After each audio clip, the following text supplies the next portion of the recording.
बिस्मिल्लाहिर्रहमानिर्रहीम। अस्सलाम वालेकुम। आज हमने मटर और अंडे की सब्ज़ी बनाई। उसके लिए हमने टमाटर, प्याज, अदरक, लहसुन, सब्ज़ मिर्च का पेस्ट फ्राई कर लिया अच्छी तरह से।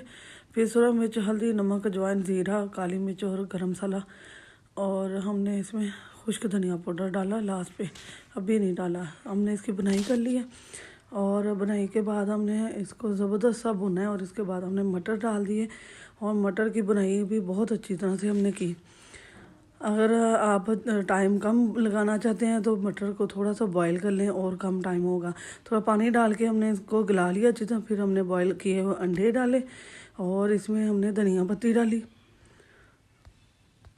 धनिया के साथ एक अच्छी लुक आती है, खूबसूरती भी और जायका भी बहुत ज़बरदस्त आता है, खुशबू बहुत तेज़ होती है इसकी।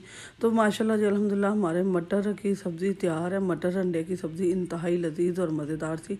तो आपने दुआ में याद रखना है, लाइक शेयर सब्सक्राइब करना है और ये ज़रूर ट्राई करना है, बहुत मज़े की होती है। अल्लाह हाफिज़।